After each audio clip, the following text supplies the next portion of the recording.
جبرائیل علیہ السلام کا تعارف محمد صلی اللہ علیہ وسلم سے ہو چکا تھا۔ محمد صلی اللہ علیہ وسلم پر وحی مختلف انداز میں آنے لگی تھی۔ پہلی صورت سچے خواب تھے جو اب صلی اللہ علیہ وسلم کو آتے تھے، جس میں صاف اور واضح پیغام موجود ہوتا۔ دوسری صورت کوئی بات فرشتہ اب صلی اللہ علیہ وسلم کے دل میں ڈال دیتا۔ اس پر اب صلی اللہ علیہ وسلم کی ایک حدیث ہے، روح القدس نے میرے دل میں یہ بات پھونکی کہ کوئی نفس مر نہیں سکتا جب تک وہ اپنا رزق پورا حاصل کر لے۔ پس اللہ سے ڈرو اور طلب میں اچھائی اختیار کرو۔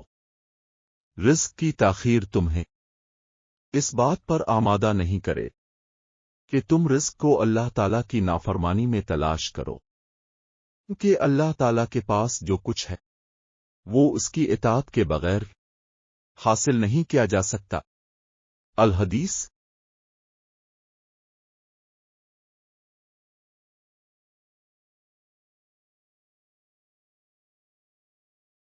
تیسری صورت یہ ہوتی تھی کہ جبرائیل علیہ السلام ایک آدمی کی شکل اختیار کرتے اور پھر نبی صلی اللہ علیہ وسلم کے سامنے آتے، پھر جو بات کہتے وہ آپ صلی اللہ علیہ وسلم یاد کر لیتے۔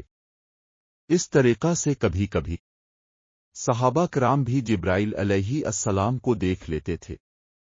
چوتھی صورت یہ ہوتی تھی کہ وہی ایک گھنٹی کی آواز کی طرح ٹن ٹن کرتی آتی، وہی کی یہ شکل نہایت سخت ہوتی تھی۔ اس طریقہ پر سخت سردی میں اب صلی اللہ علیہ وسلم کو پسینہ آ جاتا تھا۔ اگر اونٹ پر سوار ہوتے تو بوجھ کی وجہ سے اونٹ نیچے بیٹھ جاتا۔ پانچویں صورت یہ ہوتی تھی کہ جبرائیل علیہ السلام اپنی اصلی شکل و صورت میں آتے اور اب صلی اللہ علیہ وسلم پر وحی نازل کرتے۔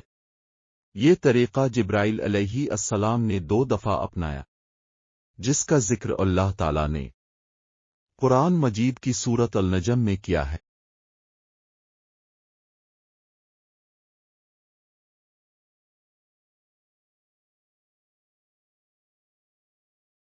چھٹی صورت وحی کی یہ ہوتی تھی کہ اللہ تعالیٰ براہ راست اپنے نبی سے گفتگو کرے اور اپنے نبی کو احکامات جاری کرے، جیسے اللہ نے موسیٰ علیہ السلام سے وادی طور میں حجاب میں رہ کر براہ راست گفتگو کی، ایسے ہی معراج کے موقع پر اللہ تعالیٰ نے حجاب میں رہ کر محمد صلی اللہ علیہ وسلم سے براہ راست گفتگو کی اور اب صلی اللہ علیہ وسلم کو احکامات جاری کیے۔